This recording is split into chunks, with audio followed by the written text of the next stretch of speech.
What's up, Scott Balker with Imagination Creation Films, and today I wanted to take a brief moment and talk about the Nikon acquisition of Red Digital Cinema. So, no intro or anything, just straight to the point. 48 hours ago, we learned that Nikon had acquired Red, and the internet was, of course, met with a variety of shock, happiness, opinions, sadness, jabs, disaster predictions, Harkonnens claiming that the compressed RAW patent was the spice, and he who controls the patent controls the universe, and, well, lots of support, and of course, a few memes. I didn't want to make a video until I processed all these emotions from this release. I say emotions as, well, oddly, you do tend to feel some. Sure, not like when someone gets married or someone passes away, but you just have feelings and questions that we don't know, like, what does this mean? Well, at this point, I feel there's an extraordinary likelihood that this will turn into something even more great. And only a very small chance that it could be something worse. Let me explain. Red started as a disruptor. They burst into the industry like the Kool-Aid Man, making claims that were, well, unheard of. They were going to quadruple the resolution of your best camera out there and record it in a way that let you maintain the full creative control the whole way through. They very slowly delivered on their first promise at first and then rapidly took it to the next level. Think of Red like Tesla, with the first model was a kind of a hodgepodge of everything they could get their hands on at the time to create a camera capable of doing what they wanted. Once they proved their point, they took off with directors like David Fincher, Peter Jackson, Steven Soderbergh. Then their next camera, it wasn't a hodgepodge anymore. Think of it like the Tesla Model S. Red was the disruptor. And this is not a one and done. Disruptors do it all the time. Now, there are a few reasons to acquire a company and a few reasons to sell. With acquisitions, you buy a company because they say are going out of business and they have inventory, machinery, fixtures, IP, tech, customers, etc., and that you need them and it's cheaper to buy than it is buying new. Think of this as like Southwest Airlines buying AirTran years ago. They have the same airplanes, so it was a natural inventory shift. You could also buy a company because they are the greatest threat to your company's future, or simply they stand in your way. Think of this as Amazon or Walmart, for example. Buy up the small competition and replace their services with yours. Another example is to diversify, to branch out horizontally and gain knowledge and or access to something new. Now, although there were several doom and gloomers on the internet claiming that Red was financially insolvent and would sell to anyone, this doesn't fit. The actions of Red over the last 5 years are not those of a company that's dying. Sure, they may be hurting, and I don't know this to be true, but honestly, who isn't hurting today? In this economy and the current state of Hollywood, So acquisition to gain machinery, that doesn't quite fit, even though some will claim that Nikon only bought Red because of their compressed RAW patent. It doesn't make sense. I'll explain that one in a moment. The second example, to stifle competition, it doesn't quite fit either. Red is not competition to Nikon. They operate in a space that has virtually no overlap with Nikon, except, oddly, the compressed RAW patent. You might see a pattern here, but you're probably not seeing it correctly. The third example fits almost perfectly. Red is an established cinema camera company that, from the very beginning, pushed the industry into places it didn't want to go yet. It continued to do this year after year. Red just a month ago announced and released arguably the most powerful cinema camera ever, capable of doing things no other can do. Think about it for a second. 120 frames a second, 8K global shutter with the ability to capture up to 21 stops of dynamic range in a Vista Vision format. That isn't next level, it's next level. No other manufacturer can even come close to any one of those capabilities, let alone all of them in a single box. In the last 4 years, even during COVID, Red released 7 groundbreaking cameras in a market where the competition releases 1. Technically, you could say that the XL cameras are essentially the same as Raptors. That's fair. That's still 5 cameras when others released 1. Now, I say all of this to prove a point. This isn't encroachment on Nikon. It isn't some tech that they'd like. It isn't just a compressed RAW patent. It's an entirely new market that Nikon hasn't ever played in. They started moving towards higher-end mirrorless bodies that had some impressive video capabilities, Z8, Z9, and, well, that's when they started to conflict with a certain compressed RAW patent that keeps getting mentioned over and over again. Now, the previous reason, it seems to be the most likely. Let me explain why. When Nikon branched out a little into the video market and came out with a version of Tico RAW, they felt they had a case to invalidate Red's patent and use a feature only available to Red and its licensed users, compressed RAW. Red immediately took notice and, well, let Nikon know that's their IP, and they would need to license it. It's, just like everyone else. And yeah, there are many that actually hold this license. Nikon basically said, and I'm speculating here, we don't think so, and carried on. Red sued Nikon for the patent infringement, as they always do, protecting their IP. Nikon countersued to claim that the patent was invalid. Now, here's where almost everyone gets it wrong, and I'm going to state it here clearly, so everyone can hear it all together in one simple way.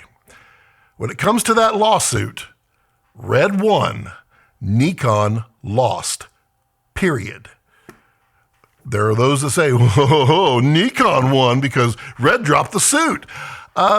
These people have never been in a corporation in their life, or at least they weren't part of the inner workings or the legal side. Red didn't sue Nikon to gain some billions of dollars in damages and get all kinds of cash. Red sued Nikon to get them to properly license their IP. Nikon sued Red because they were given some weak information about how they could possibly beat Red's patent and invalidate it. They were probing. Now, this had been tried numerous times in the past, and Red succeeded. And quite honestly, the more a patent is upheld, the stronger that patent gets. Apple, one of the largest corporations in the world, tried to invalidate the patent. Apple lost. The patent was as strong as ever, and no new little tiny legal attempt was going to change that. You can argue all you want about Red receiving the patent. I prefer you didn't do it in the comment section because, quite simply, you're wrong. You're probably mad that your chosen camera doesn't have the tech. Well, sorry, that's life. That's business. That's intellectual property. And there's a simple fact. The patent was given. It was upheld numerous times. And it was strengthened over and over. This is fact. It's time to move on from your, thoughts on this. Your example, your excuse, your I've been told, it's wrong. That's that. Now, here's the reality of how these cases actually work. You can see it daily. Red isn't mad at Nikon. Nikon isn't mad at Red. There's not lawyers sitting at a table screaming and yelling at each other, slamming their fists on the desk like every movie or TV show you've ever seen. They're having a conversation, and it's a negotiation. During this time, Red and Nikon, they're not talking to each other because the lawyers don't want any conversations happening that's outside of their knowledge. And now, the cold hard result. Nikon looked at their claim. They looked at their chances of succeeding. They looked at the damages they would have to pay when they lost. They looked at their lawyers' fees. Now, a company like Nikon has in-house lawyers, but they actually merely tend to direct an outside law firm in these cases, as it's far more efficient of their time. And Red has their in-house lawyers.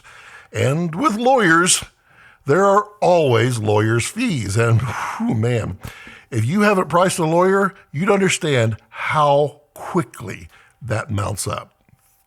A court case would drag on and rack up tons of fees. And then when you lose, you're going to pay more. Damages. Nikon did the math and determined it wasn't worth the risk or the money to continue. The lawyer sat down, had a discussion. Red basically said, hey, we'll drop the suit if you drop yours and just simply license the patent appropriately. Nikon agrees. They both drop their suits and Nikon licensed it. This is why you have a withdrawn lawsuit on both sides, and for no other reason.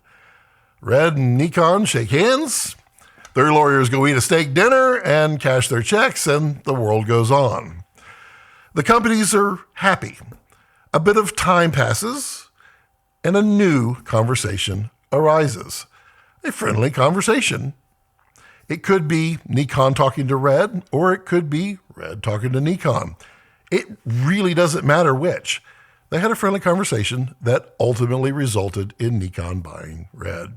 And really quickly, for those who say that Nikon bought Red because Red lost the battle in the lawsuit and wanted the patent, you're wrong. And it's incredibly easy to prove. If Red had lost, their patent would be invalid. So what exactly would Nikon have been buying? Nothing. The patent ultimately created the environment for the conversation.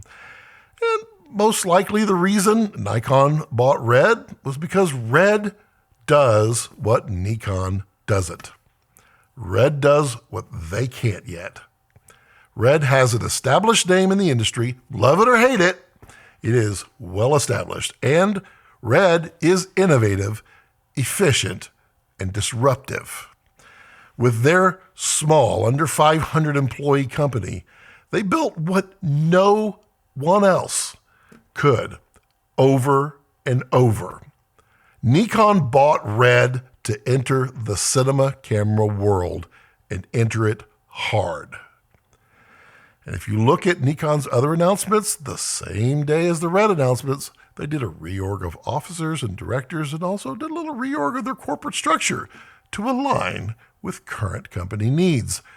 They're setting themselves up for success. So why did Red sell? Well, if you're a business owner, unless you're a mom or pop grocery store, you have an exit strategy. I'd say even if you're a mom and pop, you still have one. Maybe it's the kids take over or you just retire. It's still an exit strategy.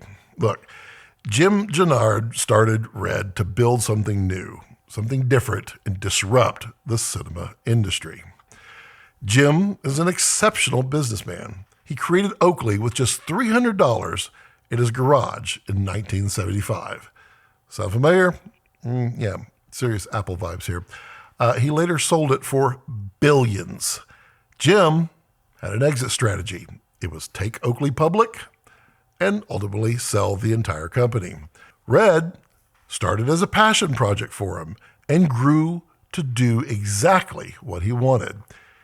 He was the drive, the finances, and the direction of the company. But like any other company, he had an exit strategy to either sell or grow to an IPO. We don't know what his magic number is or was, and it doesn't really matter. Usually there's a point where the investor says, it's time. Jim retired from Red in 2013, leaving the company in the capable hands of our friend Jared Land. The next part is speculation, so if you'll indulge me just for a moment. I would imagine Jim told Jared, hey, grow this into what we dreamed and find an exit when it's time. That's the end of the speculation. Red continued to grow into something great.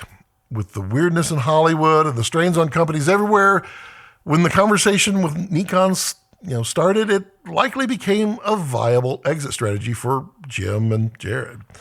Now, Jim is an incredibly caring man. I've never met him personally, still hope to. We'll see.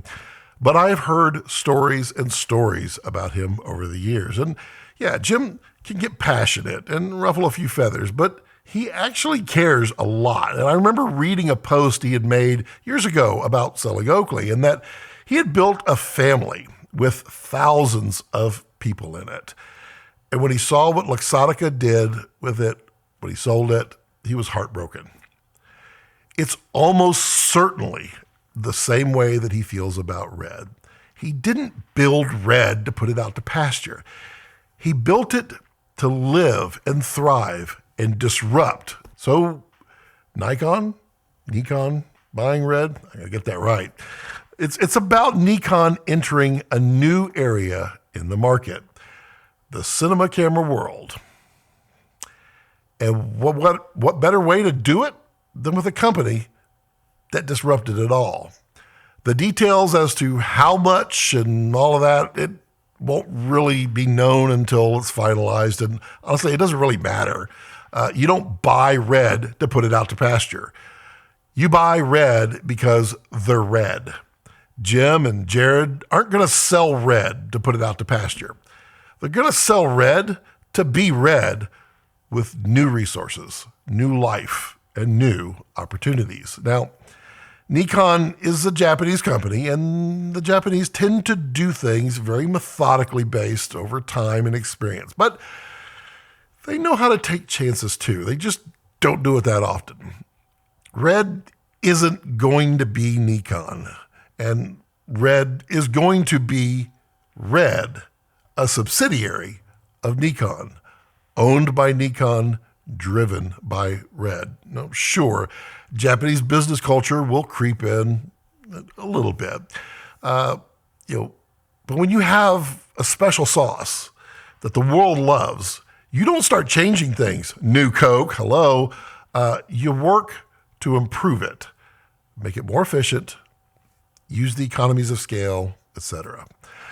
I do laugh at the dress code at Nikon, though. I looked it up. It's business casual, and Jared certainly isn't going to change his Crocs and T-shirts and hat. So yeah, he may get called into HR a few times a day, but I suspect it'll all be fine there. It wouldn't shock me, though, if Jared eventually moved on, as leaders tend to do with acquisitions. It would make me sad, but, I do know that the disruption, the drive, the heart and the soul of Red, it isn't just with Jim and Jared. It's with the family that they created at Red. Everyone that works there, they're there because they love it. And I've met so many of them, and I can tell you it's flat out true. It's not just a job. That's a special sauce. Nikon isn't going to mess with that too much. Nikon will certainly enjoy some great tech that they can share with their camera divisions. There'll be some decisions that will change a few things over at Red too. We should just expect that. But overall, like Mark Roberts' motion control, Red is going to be and continue to be the disruptor in the industry. They're going to do it for themselves. They're going to do it for Nikon, and ultimately for you. Now, there is that small chance that Nikon could just slowly absorb Red and into themselves, and then the only thing left is a remote office in Hollywood. But that's a very slim chance, and it doesn't really make sense. Nikon can't build a name for themselves in the cinema space in 2 years. It took Red 10 years easy. Red is an established name. You don't enter the cinema space with an acquisition and not take advantage of it. So cheer up, honestly. I think we're going to be just fine. Are we going to switch to Z-mount? I don't know. Red is licensed for RF. Maybe it changes, maybe it doesn't. Maybe they coexist.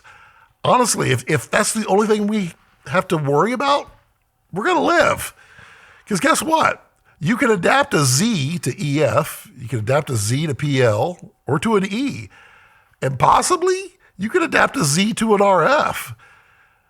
And, when it takes 2 years to bring a camera to market, if Nikon says, make a new camera with X, Y, and Z, it's going to be at least 2 years before that happens. So it's all good.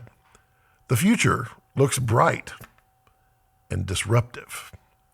And if you didn't catch my live stream with Phil Holland and a surprise visit from Jared Land, the president of Red, I encourage you to watch it. It's linked below. There's literally so much in there to put your minds at ease and realize Red's not going anywhere. They're just getting started. Nikon too. Please take a moment to subscribe and become a channel member like these wonderful people right here. These are our producers and associate producers who are the top tier, and they honestly really help this community. We have so many wonderful members out there and would love for you to become one. Also, if you have just heard of Nikon, please use my affiliate links below. It really helps the channel. It really does. And the irony of this hat that I made to wear at NAB, it says, you either shoot red raw or nah. It's kind of hilarious because it's nah. it's going to be Nikon's red raw. Probably still exists the same way. And as always, as I like to leave it, don't let your passions center around your life. Let your life center around your passions, like filming.